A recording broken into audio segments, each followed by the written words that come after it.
Hi, welcome to Data Structure and Algorithm course. In today's session, we'll be discussing about a very important data structure called stack.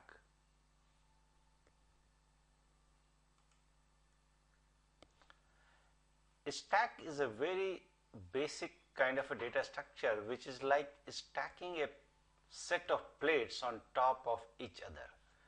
A set of plates or a set of CD. When you are putting a CD or something, that is what it is called, a set of CD. So this is a stack. Now if you have seen that when you keep the CD in your room, in your house, you put the CD on top of each other. This is a CD stack, right? Or you put a plate on top of each other. So this is called stack.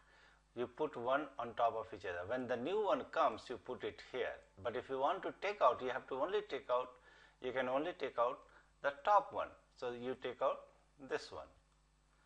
So this works on a principle called last in, first out.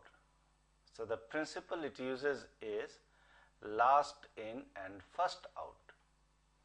And what are the two operations it will be doing? The two operations which it does is called pushing and popping. Two major operations are push and pop. So a stack is a container of objects that are inserted and removed according to last in first out principle.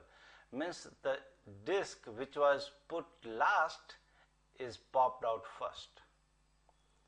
So that's why it is called last in first out. If you have to take out this one, you have to take out first this, then this, and then this one. Okay? So first you will have to take out this, then this, then this. Now this data structure is a very important data structure and it is used in a lot of other concepts in software development. One of the examples where it is used is called back button in a web browser. So what happens is that whenever you are doing a surfing in a web browser, all the links which you visit is stored in a form of some kind of a stack. And now when you press the back button, the link which is on the top of that stack is popped out and the user is taken to that link. If user presses the back button again, then the next link on the stack is popped out and user goes to that link. So basically stack is used very nicely for anything where you have to retract the path with the last in first out. So back button in a web browser is a very good example of using the stack. The another example will be undo in the text editor. So let us assume that you will put on a stack. Think about on a stack. So this is an undo stack. Okay. How do you do the undo in a text editor? You have written some text in the Word or Notepad or any editor. These days almost every editor supports undo, right? Control G. Now when you do the undo, how it works? Basically the way all this editor works is that there is a stack kind of a data structure in this editor. And whenever you type something, let us assume you type A, okay? And then you typed C. Then you typed D. So the way it will look like is A, C and D. Now when I do undo, what exactly happen is that on this stack they remove the D, so you are left with A and C. When I again do the undo, they remove the C and you are left with A. So basically that is what it works. So it is a last in first out simple data structure used for push and pop operation. Okay.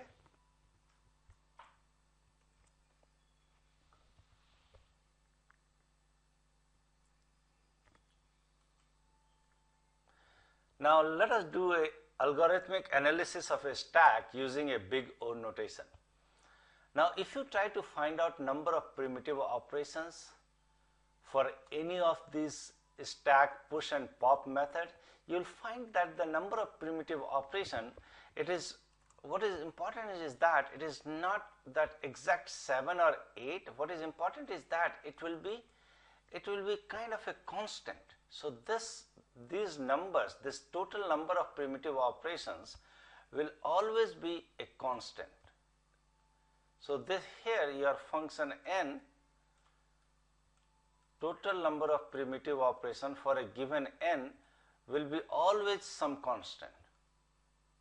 It will be 7 or 8 or 9, whatever it is, but some constant. It will not be a function of, it will not be in terms of n. What it means is that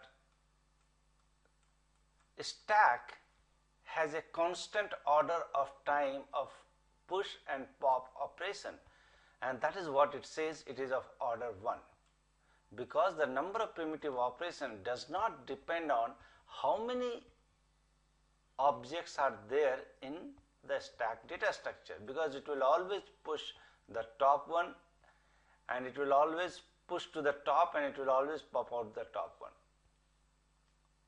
So both the methods run in constant time in order of 1. So that is where, which is very important. Okay, order of 1. Space usage is also of order of n. If there are n elements, then it will take n memory locations.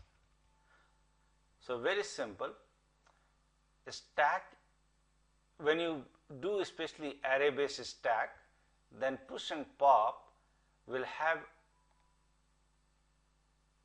order of 1 and space usage as order of n.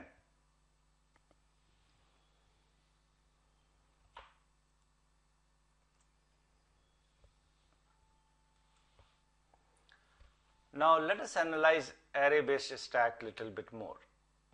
What are the pros and cons of array based stack? First, it is very simple and efficient. Cons may waste energy if the actually used space is smaller than the ultimate size of the stack. What exactly it means?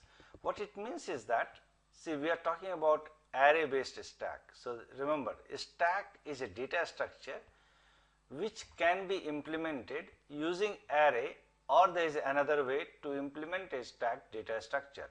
But we are talking about a stack which is based on array.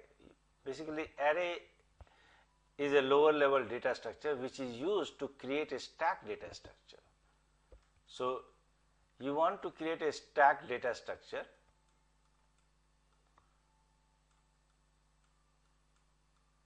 Now this one you can create either from array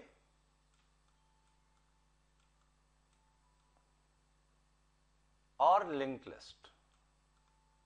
So there are two ways you can create a stack data structure, either using array or linked list. We are discussing about a stack data structure which is created using array. Now the pros is it is very simple and efficient. The cons is that it may waste energy if the actually used space is smaller than ultimate size of the stack. So what happens, let us assume you declare an array of size 100, because you don't know how many objects it will be required, depending on scenario to scenario, to use case will depend. And finally you figured out that most of the time the number of objects in that array is just for 20 or 15. Now you are declaring a 100 and you are using 15, 20, so it is wastage of space, and that is what it says, wastage. It may crash the application which need larger number of stack size. So you declared an array of size 100, but sometime in a particular scenario or use case, the stack required is of 500. Now it will crash the application as well. So a stack based on array has these two problems. Okay, these two problems are there in it is not a stack problem, it is a implementation of a stack using array which has a problem. We will see how to solve this problem in some of the future slides. Now, another problem with this particular stack data structure is it is difficult to delete or insert an element which is in between. Basically, if we are trying to delete or insert an element in the in between position, it is very difficult to do, and there is a lot of work you have to do, because the way it is stored and structured, it will always insert a new element on top.